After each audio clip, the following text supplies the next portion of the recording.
Bom, pessoal, estão todos por aí? Vamos começar agora o nosso segundo período para falar dos últimos 3 andares, né?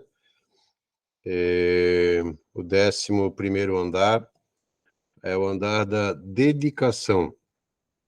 É um andar bem interessante esse aqui também, em Neemias capítulo 11, versículo 1. Olha só o que está escrito: os líderes do povo passaram a morar em Jerusalém, e o restante do povo fez um sorteio. Sim, a palavra-chave do primeiro período, Johanna, foi transparência. Bem no finalzinho, quando tinha dado aquela saidinha, que você saiu e depois entrou, bem naquela hora a gente falou, tá? É transparência. Os líderes do povo passaram a morar em Jerusalém, e o restante do povo fez um sorteio para que de cada 10 pessoas, uma viesse morar em Jerusalém, a santa cidade.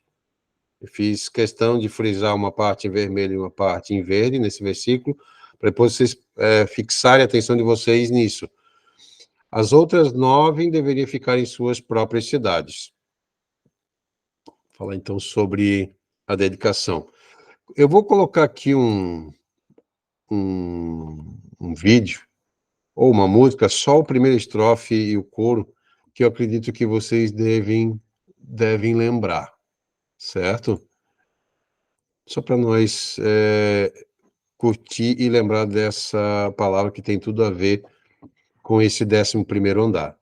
Tudo a Cristo a ti entrego, tudo sim por ti darei.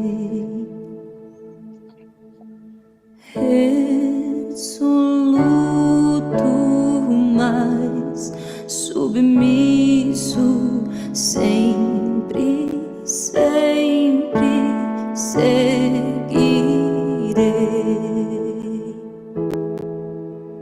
Tudo entregarei,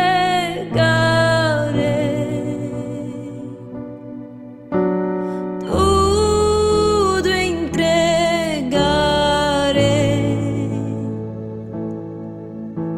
Sim, por ti, Jesus bendito, tudo deixarei.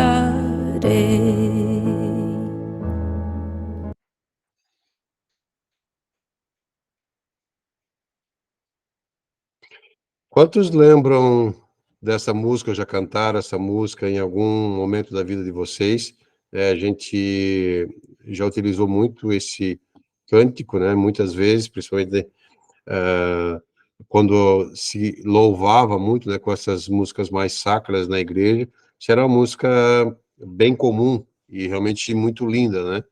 Então, tudo a Cristo a ti entrego. Muitos crentes veem missões apenas como entrega ou uma renúncia. Seriam somente os cristãos vocacionados a fazerem essa renúncia? Olha, Israel estava cantarolando essa música essa semana, que ótimo. Então, muitos crentes veem missões apenas como a entrega ou renúncia. Seriam somente os cristãos vocacionados a fazerem renúncia? E vocação seria apenas renúncia? Até parece que ser missionário consiste em privar-se de todas as coisas boas da vida. Renunciar à carreira, carrões e carteira, só isso? Né? Todos nós, né, Silei? Todos. Aqui ele está fazendo uma introdução, né, o Bernardo, para falar isso. No caso, fazendo a comparação, né, entre a renúncia do missionário, só que ele vai se privar de todas as coisas boas da vida. Não é bem assim, né? Então, é tanta renúncia que a maior parte dos crentes se prega isso, né? Que é tanta renúncia por parte dos crentes, é tanta renúncia que a maior parte dos crentes pensa no missionário como um ser de barriga vazia, paletó antiquado, sapato emprestado, chorando miséria e pedindo dinheirinho de igreja em igreja, né? Se vê a renúncia parece que dessa forma, né? Que o missionário tem que ter esse estereótipo aqui, essa característica aí externa aí, né? Então, quem quer ser missionário, então? O fato é que depois do pequeno avanço da economia nacional, com novas possibilidades de consumo, cada vez menos crentes, ou jovens, né, levantam a mão dizendo, eis-me aqui. Então, falando do slide anterior e desse aqui, se prega de uma forma assim tão pesada a renúncia para um chamado missionário, para a vocação missionária, que muitas pessoas com essa visão na mente, na cabeça, né, muitos jovens, principalmente os jovens, né, eles não têm muita vontade de querer levantar as mãos e se disporem ao ministério, porque eles acham que a vida deles vai ser aquela descrição que nós colocamos acima aqui, que o missionário é esse tipo de pessoa. De que forma Neemias lidou com a questão da dedicação? Vamos ver o exemplo dele aqui, para que a gente venha fazer um comparativo. No versículo que iniciou esse andar, Jerusalém foi chamada de santa, lembra? Ser santo implica em exclusividade, separação, santificação, consagração e renúncia. Reconstruir Jerusalém, os muros, o templo, implicava em restabelecer a adoração no local mais sagrado da terra, né? Falando lá dos resultados, né? Então, Jerusalém tinha um propósito e pessoas precisariam viver lá para promover o grande Deus dos céus, para promover a glória de Deus. Então, lembro que a gente falou antes, que na época ali de Ageu, Zacarias, de Zorobabel, teve, sim, uma certa dificuldade até para a conclusão do templo. Ele parou várias vezes a construção, e Ageu e Zacarias tiveram que incentivar o povo. Deus deu palavras para eles, profecias, para eles incentivarem a continuar a obra. Por quê? Porque o povo estava voltado para si, eles tinham construído boas casas, estavam vivendo bem, e eles não estavam muito interessados na reconstrução nem do templo, nem depois dos muros, e até porque isso iria exigir algo mais deles, né? O culto voltando a acontecer, os sacrifícios voltando a acontecer, né, a liturgia voltando a acontecer, eles teriam que também se encaixar nisso, as festas, se apresentar diante de Deus, né? Então, nesse caso aqui, do povo da época de Neemias, eles fizeram uma votação, acho que isso já fala aqui no próximo slide, né?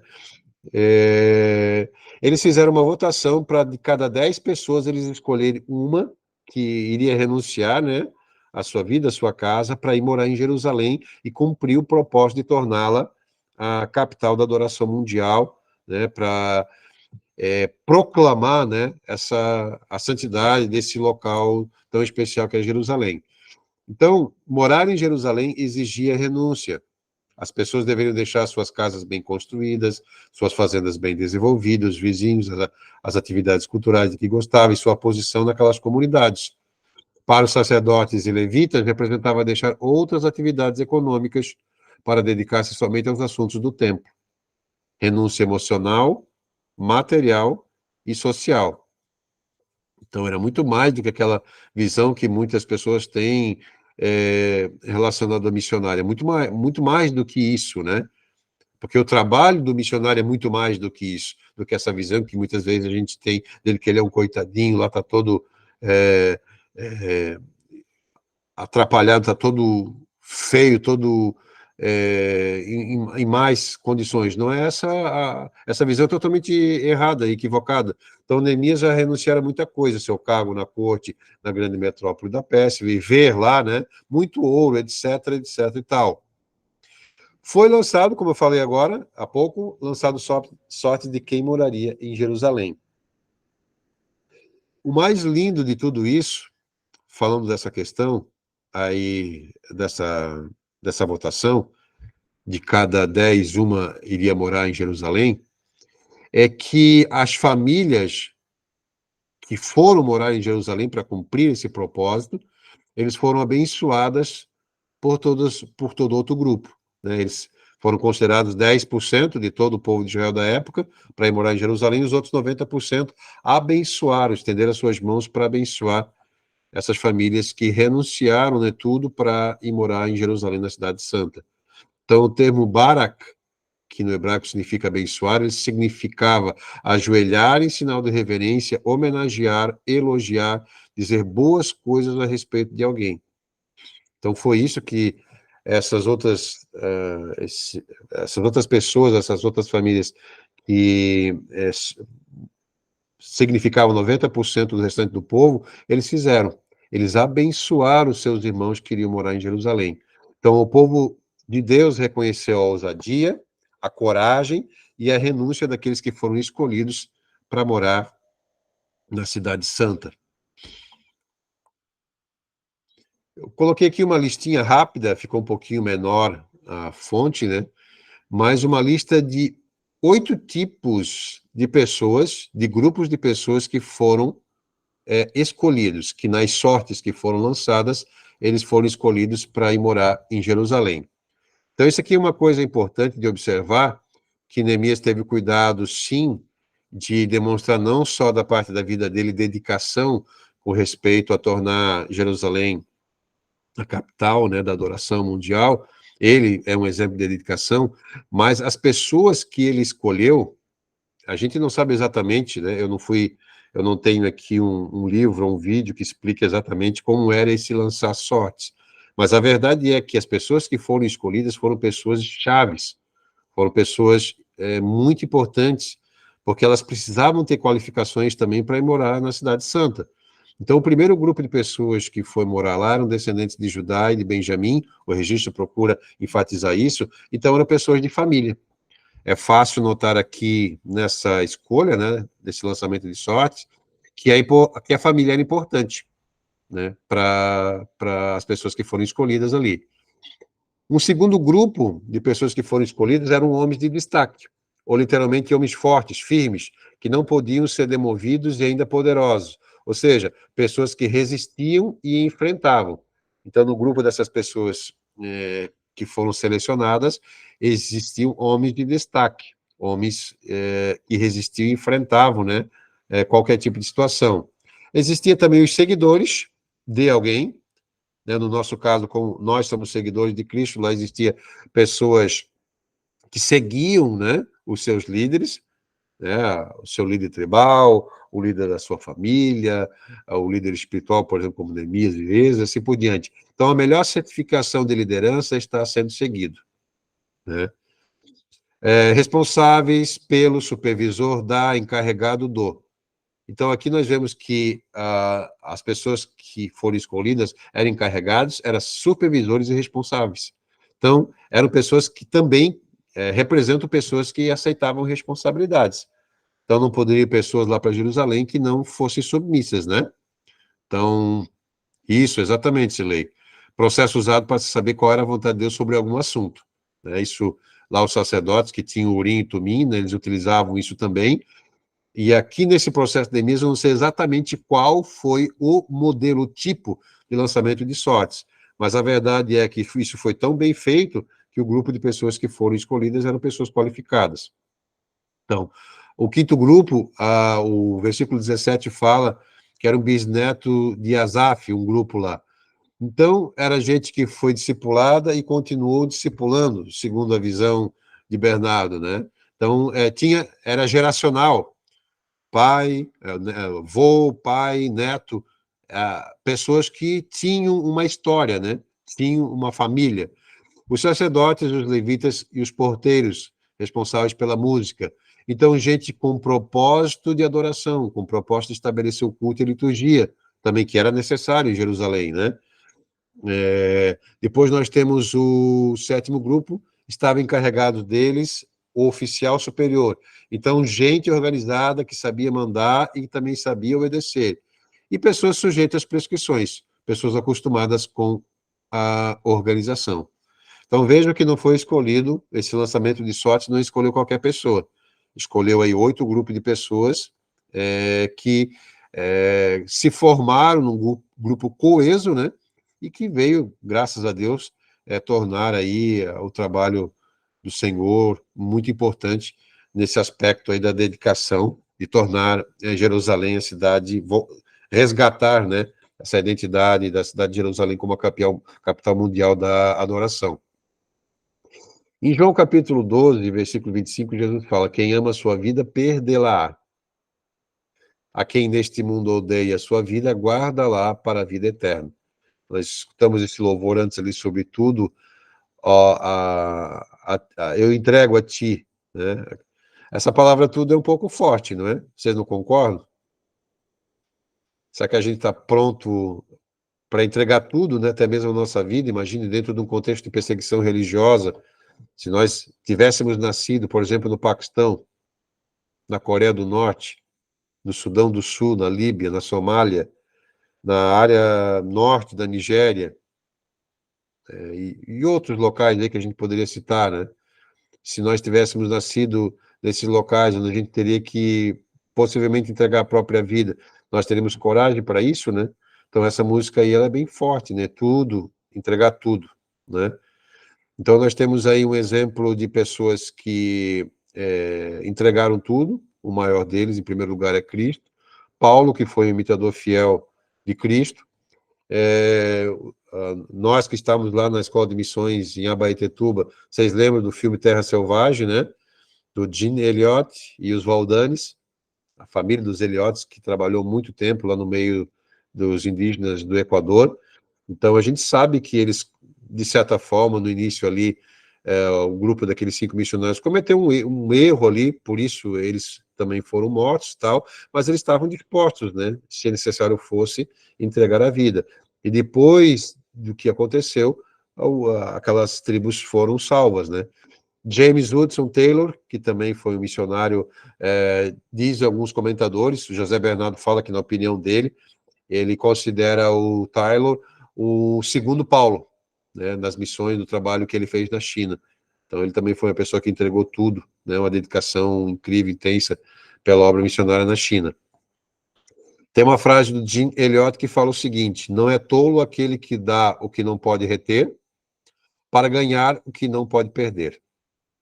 Olha só que frase fantástica aí, citada pelo Bernardo, de Jim Elliot. Muitas outras frases semelhantes a essa a gente poderia colocar aqui, mas eu escolhi essa para a gente falar sobre dedicação. Tem uma missionária da Índia, esses dias, num vídeo que ela gravou, ela falou sobre essa frase aqui, do Jim Elliot, né? Não é tolo aquele que dá o que não pode reter para ganhar o que não pode reter. Perder, certo? Então, a dedicação de Jesus, né, terminando aqui o 11º andar sobre a dedicação de Jesus, a gente pode ler Marcos capítulo 8, versículos 31 até o 38. Lá, assim, de forma bem resumida, né, Pedro tentou fazer com que Jesus renunciasse a própria vida, né, quando disse, não, Jesus, você não deve ir a Jerusalém, você não pode morrer. E ele escutou, ali tem um pequeno errinho na palavra, ele escutou um dos mais duros discursos de Cristo, né?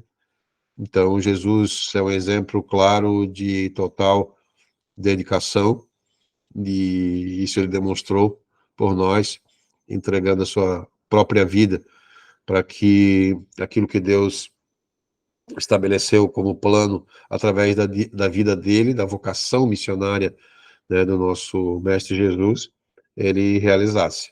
Tá certo, pessoal? Vamos aí para o 12º andar, bem importante, que fala sobre a generosidade. Temos aí um amigo elefante, né, que no dia de chuva está sendo generoso aí com seu companheiro, cobrindo, né, ele da chuva. Em Neemias capítulo 12, versículo 47, diz o seguinte: assim nos dias de Zorobabel e de Neemias, todo Israel contribuía com ofertas diárias para os cantores e para os porteiros. Também separava a parte pertencente aos outros levitas, e os levitas separavam a porção dos descendentes de Arão. Neemias 12, 47. A gente vai perceber algo bem interessante aqui, nesse 12º andar. Por que o povo estava contribuindo, né, com alegria? Por que eles estavam dispostos com isso? Dinheiro é outra questão que bloqueia muita gente e paralisa projetos missionários. A gente vai ver aqui uma razão do porquê que o povo estava contribuindo com alegria, mas o dinheiro muitas vezes é um impedimento, né? Ele bloqueia e paralisa muitos projetos missionários. Muitos jovens temem ter que viver de ofertas. Isso aí é fato, né? para eles é como se fossem esmolas ou como se fosse viver de favor. Nós temos duas coisas que a gente vai aprender com isso aqui nesse 12º andar.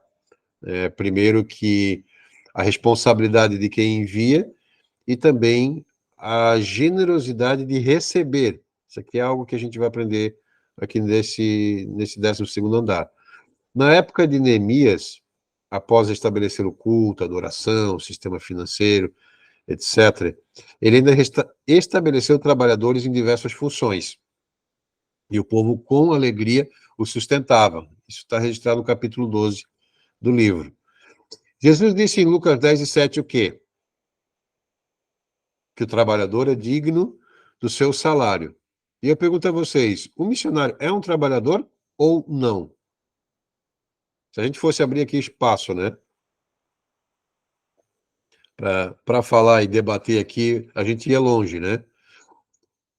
O missionário também é um trabalhador, mas, de certa forma, ele muitas vezes não é visto assim. Na atualidade, porém, o missionário parece ser aquela pessoa tão insignificante que temos a impressão de que qualquer ofertinha é suficiente para o sustento dele e da sua família. Isso aqui é bem sério, né? Então, vocês sabiam que foi Jesus que criou a CLT do missionário? Vocês sabem o que é CLT, né? É que regula as leis ali trabalhistas do Brasil. Sim, foi Jesus quando ele tornou digno o trabalho dos missionários, o trabalho missionário dos seus discípulos. Então, foi Jesus que estabeleceu, sim, a CLT missionária, quando ele tornou digno o trabalho aí dos seus discípulos. Olha só que coisa interessante isso aí. 4 princípios importantes na CLT de Jesus, né? Na carteira de trabalho, aí, no sindicato de Jesus, digamos, relacionado aí a questão da dignidade, né, do trabalhador. 4 princípios que constam na CLT de Jesus. Primeiro, o trabalhador. Para Cristo, os discípulos não eram freelancers, eram trabalhadores de verdade. Então, o missionário, a vocação missionária, principalmente alguém que é chamado aí de forma específica, alguém que vai levantar o seu próprio sustento, a gente já vai falar alguma coisa aqui agora há pouco, tenha convicção dentro do seu coração que você não é um freelancer, você é um trabalhador de verdade. Jesus via assim os seus discípulos. O segundo princípio básico que consta na CLT de Jesus é a questão do merecimento. Dignidade e o peso da importância da evangelização. Primeiro, ele merece, porque é trabalhador, é um trabalhador de verdade, não é mesmo? E segundo, ele merece porque ele está fazendo o trabalho mais importante da Terra. A gente pode olhar sobre esse ponto de vista, não pode? O peso da importância da evangelização torna-o merecedor do seu trabalho, do seu salário, e não só uma ofertinha. Terceiro princípio é o de propriedade. O salário pertence a quem trabalha, é direito adquirido. Por exemplo, alguém que vai entrar numa empresa, ele vai lá, registra sua carteira, né? Vai chegar o dia lá do salário. Alguém pode pensar assim, que isso pode parecer loucura, mas pode talvez alguém chegar e dizer, não, eu não quero salário, o patrão, o senhor pode ficar para você salário. Não, o patrão não pode fazer isso, porque é direito adquirido do funcionário. Se ele não quer receber ali, vai ter que criar uma conta e depositar lá para ele. Depois ele vai procurar guiar, ensinar essa pessoa que esse recurso é para a família dele, para os filhos e tal. Mas é um direito adquirido, então é propriedade. O salário é uma propriedade do trabalhador. Portanto, é uma propriedade do missionário.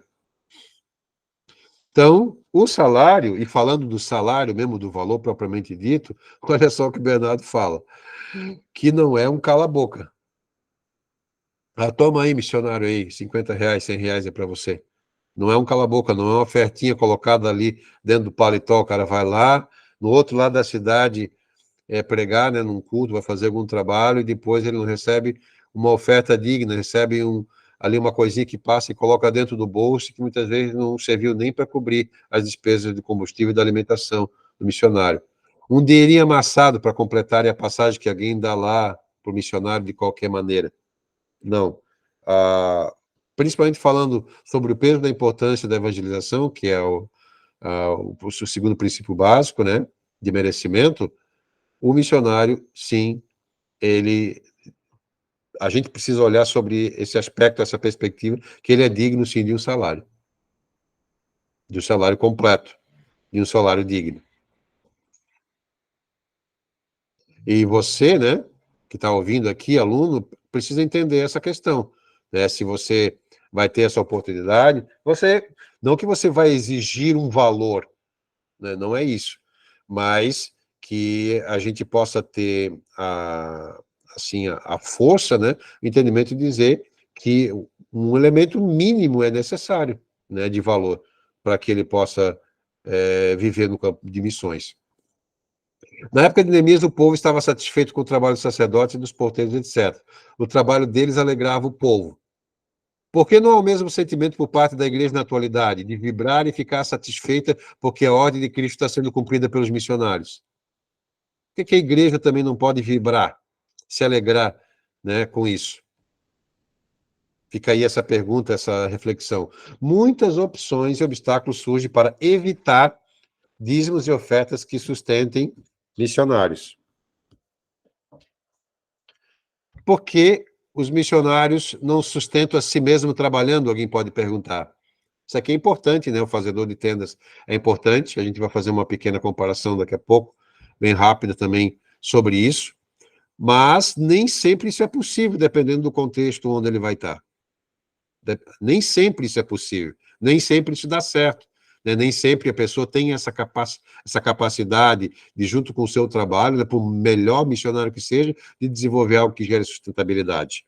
Né? José Bernardo pergunta, ensinar a palavra, evangelizar, né, falando lá do merecimento, né, do peso da evangelização, não é o trabalho mais excelente que pode existir? Então a gente precisa refletir sobre isso. Bernardo fala, na opinião dele, né, falando sobre o fazedor de tendas, ele pode ser um caminho, ele pode ser um veículo, é importante, né, quem tem essa capacidade de conseguir, junto com o seu trabalho ministerial e missional, conseguir fazer algo que também gere recursos, porque às vezes numa dificuldade mensal, às vezes numa parada de um mês da igreja, ou de uma perda de um patrocinador por um determinado período, que não seja muito longo, ele pode fazer alguma coisa que vai trazer aí alguma solução para ele naquele momento, né? Então, embora Paulo tenha trabalhado arduamente por um período fazendo tendas, né, isso não é uma premissa em ordem bíblica geral para que o missionário tenha que, obrigatoriamente, se autossustentar. Em Atos, a gente vai ver em 3 registros bíblicos pós essa época em que Paulo ele trabalhou para gerar sustento, ele não queria as ofertas da igreja em Corinto, ele acabou trabalhando com a profissão que ele tinha. Depois, a gente vai ver que Paulo estava trabalhando exclusivamente no ministério da pregação. Atos 18:5 fala sobre isso, e 2 Coríntios 11:9 fala que os irmãos da Macedônia estavam sustentando Paulo. Nós vamos ver na carta dele aos Filipenses falando, Paulo agradecendo e falando sobre o sustento que a igreja de Filipos enviava para ele, né? Então, é importante sim. Eu conheço um missionário que está no norte da Índia, é um cara assim, ele é exótico, né? Que a gente vê alguns missionários no campo de missões transculturais, ou até mesmo aqui no Brasil, em regiões mais difíceis, que eles são exóticos, eles são únicos, porque Deus dá uma capacidade para ele, uma coragem tão grande e uma capacidade de fazer as coisas que eles conseguem gerar projetos de autossustentabilidade. E o Bruno e a esposa dele, Suelen, eles criaram um projeto que deu certo no norte da Índia, que é Café Brasil, né? Deu muito certo, graças a Deus por isso, porque ele foi uma pessoa que sofreu muito, se indignou muitas vezes por parada de patrocinadores, por perca de igrejas que ajudavam. Ele decidiu, por iniciativa própria dele, tentar algo e ele conseguiu, deu certo. E graças a Deus por isso. Isso não quer dizer que um dia aquilo não dê mais certo e ele tenha que buscar um sustento, buscar em Deus alguma outra forma de continuar o trabalho dele. quem sabe talvez ele nunca mais vai precisar. É um exemplo que nos inspira, né? Mas isso não significa dizer que todo missionário tem que se autossustentar. Isso não é uma premissa, certo? A gente vê no próprio Paulo, de onde foi tirado esse termo de fazedor de tendas, ele também foi por um período que ele utilizou dessa capacidade, né? Depois ele trabalhou integralmente e exclusivamente para o ministério. A opção do fazedor de tendas pode ser uma saída em um período de falta de mantenedores, ou num tempo de falta de apoio temporário, né? Falei já isso para vocês.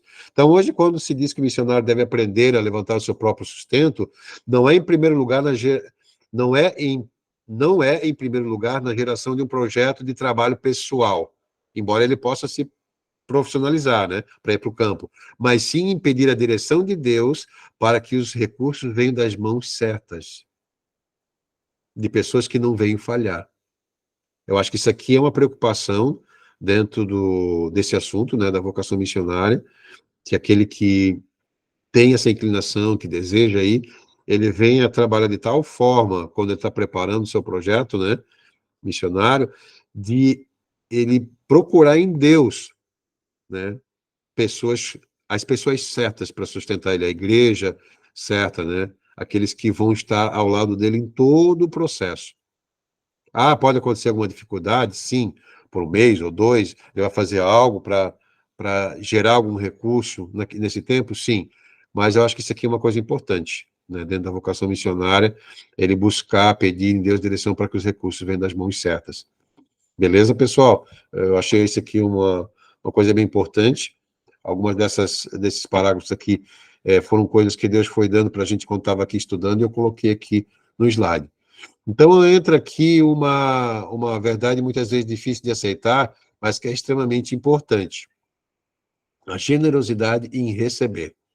Às vezes a gente tem aquela, aquela vergonha, digamos assim, de receber algo. Nós estamos ali naquele processo de preparo da nossa vocação, preparando todas as coisas, já estamos fazendo alguma coisa, já fomos no campo, voltamos, e agora estamos preparando, ampliando mais o nosso trabalho, né, o nosso projeto. Às vezes a gente fica assim com receio de receber, né? Mas a generosidade, ela também, ela se apresenta, ela tem essa característica no sentido de receber, não só de dar.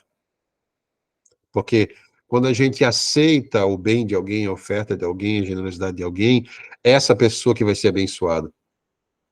Nós recebemos o recurso, mas quem está doando, quem está semeando é que vai ser abençoado. Então, quando a gente recebe com alegria, a gente está dando o direito, né, dessa pessoa receber a bênção de Deus sobre a vida dela. Então, não devemos ser generosos somente em dar, mas também para receber. A palavra que Paulo utiliza para generosidade significa não dobrado, ou seja, completamente aberto. Essa generosidade é livre, sem reservas, sem receios, sem pendências ou considerações. Então, sendo assim, a generosidade é uma mão de dupla ação. Generosidade quando dou e generosidade quando recebo. Então, isso aqui é algo que eu achei muito lindo, né? Colocação do Bernardo, que muitas vezes, às vezes a gente está assim, preocupado, pessoas que são patrocinadores, né, pessoas que semeiam, né? Mas o próprio missionário em si, muitas vezes ele está ali trabalhando, está se doando, e alguém decide fazer algo por ele, sei lá, vai dar uma viagem para ele descansar por alguns dias. Às vezes tem gente que se constrange de receber porque não se acha digno, né? Uma viagem aí de 5 dias, uma semana de descanso, não quer receber porque não se acha digno, mas a generosidade também está no ato de aceitar, né, receber. Beleza, pessoal? Então isso aí é algo que a gente precisa também gravar aí em nosso coração. E por último, desse 12º andar, é a generosidade de Jesus, em Marcos capítulo 12, versículos 41 até o 44. A gente pode aí falar como Jesus lidava com o dinheiro, como ele enxergava a generosidade das pessoas. É uma passagem bíblica bem interessante ali, que você pode ler depois e verificar essa importante, né? Ou um presente material para um líder. Legal, é isso aí. Isso aí também é importante, né? Então, esse líder, esse missionário, ele vai ser generoso também para receber com alegria, porque aquele que está doando vai ser ricamente abençoado. Pessoal, vamos para o 13º andar, que é o andar da fidelidade. Neemias 13:31 diz o seguinte: também estabeleci regras para as provisões de lenha, determinando as datas certas para serem trazidas e para os primeiros frutos. Em tua bondade, lembra-te de mim, ó meu Deus. Bernardo escolheu esse versículo para colocar aqui, que ele é, na verdade, praticamente o final do capítulo, e é a terceira oração, é a terceira parte da oração de Neemias, dentro desse capítulo, quando ele apresenta o que ele fez e pede que Deus olhe para isso. Ele orou 3 vezes no capítulo 3 aqui, para que Deus olhasse para as coisas pelas quais Neemias havia feito. E a gente vai ver não só isso, não só esse aspecto dessa oração que Neemias fez, mas que aquela indignação que Neemias tinha lá no primeiro andar, lembram do primeiro andar, a indignação, quando se deu o chamado de Neemias, né? Lembram disso? Essa indignação ainda estava permanente aqui. Vocês vão ver algumas coisas que Neemias teve que fazer aqui no capítulo 13, que se fosse outro, depois de já ter lutado tanto com o povo, acho que já teria corrido, desistido e largado tudo. Mas Neemias não. Ele demonstrou na sua vocação, né? Comparando isso com a vocação missionária nossa aqui dentro desse curso, ele manteve a sua fidelidade, ele manteve a sua indignação, ele manteve seu trabalho, todos os outros 12 andares ainda permaneciam na vida dele, ele mantinha todos eles de pé, né? Faziam parte da estrutura vocacional da vida de Neemias.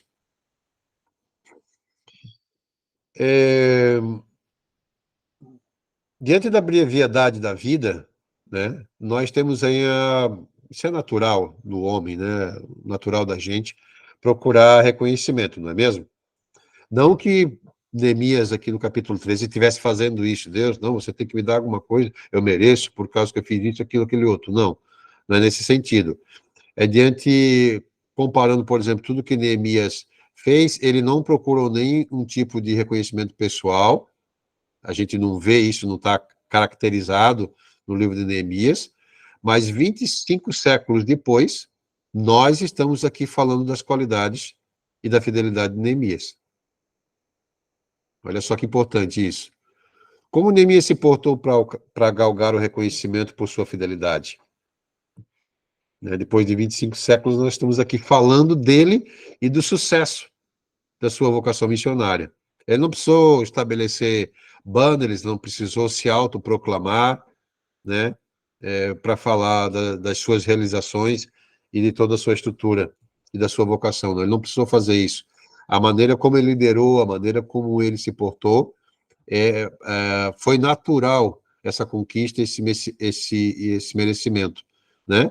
Por quê? Porque é uma das etiquetas mais importantes que ele tinha é que, diante de tudo que ele fazia, ele tinha uma fidelidade que não era incrível, né? A maneira como Neemias se portava. A gente olha assim para o livro de Neemias e pensa, pô, esse cara não fez nada de errado, né? Claro, ele teve ali os momentos que ele ficou irado, parece transparecer que ele fez alguma coisa errada, mas a gente consegue enxergar muito mais qualidades na vida de Neemias do que defeitos, né? Então, quando chegamos aqui no 13º andar, temos uma visão panorâmica de todo o trabalho realizado, de todas as conquistas, de todos os momentos de dificuldade, etc. É como se a gente foi lá viajar, pegou um bom hotel, subiu lá no último andar, e lá você está na beirada lá por exemplo, de uma região de praia, você consegue enxergar tudo, né? Longe, ou você consegue enxergar toda a beleza da cidade. Você passou todos os andares, chegou lá no último, e de lá agora você pode aproveitar toda a beleza, toda a visão panorâmica do local, né? Que análise nós podemos fazer desse momento, quando a gente chega, aqui no nosso caso, 13º andar? É possível olhar para os demais andares e ver construído um caminho que glorifique a Deus? Como manter o nível do trabalho realizado? Como continuar cumprindo a vontade de Deus? Só tem uma resposta, né? Fidelidade. Não tem outra maneira. A gente precisa manter aquilo que conquistou nessa subida, né? Então, de certa forma, a gente sempre vai ter que estar checando esses outros andares para nos mantermos fiéis e focados, né, nesse nosso trabalho. Algumas coisas são características aqui do livro, do capítulo 13 de Neemias, e desse 13º andar. Neemias não se conformou com o mal, não se amoldou ao pensamento mundano, não tolerou que fosse contrário à vontade divina. Essa indignação que foi lá a sua vocação é também o lastro de sua vida, a fidelidade. Neemias é lembrado até hoje por nós estamos falando hoje dele aqui na escola, porque ele foi um homem fiel.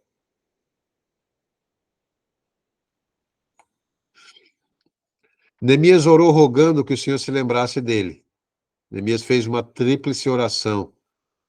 Além de ele tomar várias atitudes, aqui no capítulo 13, leia depois, né? Você leia todo o livro, na verdade, de Neemias, mas esse capítulo 13 aqui ele é bem importante. No meio de alguns momentos que ele foi fazendo essa oração, ele foi relatando coisas que aconteceram e ações que ele precisou tomar, e 3 coisas chamam a atenção aqui dessa oração dele. A primeira, ele orou pedindo que Deus lembrasse pelo templo do meu Deus e pelo povo e pelo culto, que Neemias conseguiu estabelecer e criar. Neemias lembra da sua primeira oferta, o restabelecimento da adoração, depois que os muros foram concluídos. Lembra que ele investiu lá em Resultados um monte de recursos para que Jerusalém pudesse se tornar a capital mundial da adoração, pudesse voltar ao centro, a ser o centro de adoração? Então, aqui ele está orando sobre isso. Neemias lembra, né, dessa primeira oferta que ele fez a Deus com o propósito do estabelecimento da adoração. Segundo, no versículo 22, fiz com tanta fidelidade, versículo 14, e no versículo 22, conforme o teu grande amor. Aqui nós vemos Neemias lembra do seu coração contrito, dolorido de amor, coração misericordioso e um coração devoto. Neemias não tinha medo da punição, não, mas receio de desagradar a Deus. Olha só que frase, né? Ele não tinha medo da punição, mas tinha sim receio, né, ou preocupação de desagradar a Deus.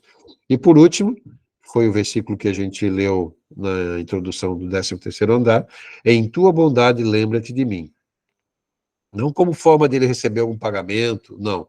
Neemias clama para continuar conseguindo depender da bondade de Deus sempre. Porque só a bondade de Deus é que pode nos manter de pé. Em Deuteronômio, no capítulo 28, quando a gente lê lá uma série de versículos que são consequências da obediência, aquilo lá só é possível pela bondade de Deus. Ou seja, tem uma música, né, que canta sobre isso, sobre a bondade de Deus, uma música linda, né? O Deuteronômio 28 fala que as bênçãos de Deus nos alcançariam por causa da obediência. Isso só é possível por causa da bondade de Deus. A obediência que Neemias executou, que ele procurou fazer, é por causa da dependência que ele tinha da bondade de Deus, né? E quais foram as 5 ações que mostram, assim, de forma bem clara, a fidelidade de Neemias no capítulo 13? Que Neemias ainda continuava com aquela indignação no coração dele, que ele ainda era aquele cara que os outros andares ainda estavam vivos, né? Faziam parte da vida dele, ele jamais ia permitir que nenhum desses andares não permanecesse na vida dele. O primeiro foi fidelidade na liderança, não com respeito a ele. No capítulo 13, versículos 4 até o 9, fala que Neemias manteve a sua fidelidade em enfrentar o sumo sacerdote que havia se aliado com Tobias, que era um arqui-inimigo do povo judeu. Ele foi lá, expulsou esse cara, ele corrigiu né, o sumo sacerdote, porque onde já se viu o sumo sacerdote se aliar com inimigos do povo de Deus. E ele entrou no local onde Tobias estava morando, mandou tirar tudo, expulsou ele, mandou ele embora e depois ainda purificou todo o local, para que nenhum resquício, né, de Tobias ficasse ali. Então ele foi fiel também para enfrentar a líderes, mesmo que eram do povo judeu, fosse um exemplo nosso hoje, líderes cristãos que estejam fazendo alguma coisa incorreta, Neemias, por fidelidade, né, ele ia lá, enfrentava, e ele corrigiu o problema, ele conseguiu corrigir. Foi difícil? Foi, mas por causa da fidelidade ele conseguiu realizar. A segunda ação que mostra a fidelidade de Neemias foi na administração dos recursos do templo, as ofertas que as pessoas traziam, está nos versículos 10 até o 14 do capítulo 13. Ele confrontou a tesouraria do templo que permitira levitas deixarem o ministério para ir trabalhar na vida secular. Ou seja, estava havendo uma má administração do dinheiro, os levitas estavam saindo do ministério, estavam deixando seus postos para procurar algo que pudesse sustentar a vida deles, porque eles não estavam recebendo os recursos deles. E por que não estavam recebendo? Porque a tesouraria não estava trabalhando da forma adequada. Talvez esqueceu ou administrou os recursos de forma errada e não tinha dinheiro para pagar os levitas. Então, Neemias manteve-se fiel no sentido de lutar para que a administração do dinheiro, para que a tesouraria voltasse a atuar de forma correta. Para que os levitas pudessem voltar e continuasse o trabalho no templo.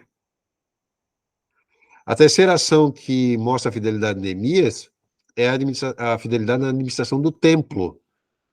Existia, por parte de algumas pessoas, e por isso o problema gerado talvez na tesouraria, é que pessoas estavam sonegando as ofertas, o dízimo, as coisas que Deus exigia de cada um do povo.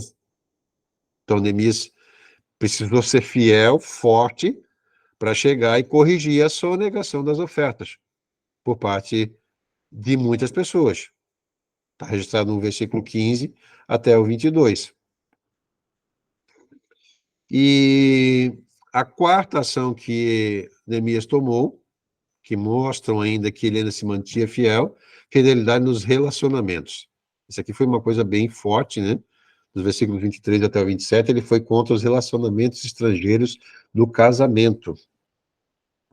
Diz o texto, se não me falha a memória, que ele teve que pegar alguns pelos cabelos e dar um chacoalhão na galera, e dizer para eles, vocês precisam desatar esse casamento aí com esses estrangeiros, vocês precisam despedir essas mulheres aí que não são hebreias, que não são judias, que não são do nosso povo. Gente, é coragem, hein? É muita fidelidade, muito compromisso com a palavra de Deus para fazer isso, para perceber isso e corrigir essas atitudes do povo. Realmente é algo que nos chama muita atenção na vida de Neemias. E para nós, eu acredito que seja uma coisa, dentro da nossa vocação missionária, uma responsabilidade e algo assim, um aspecto que não é fácil a gente cumprir.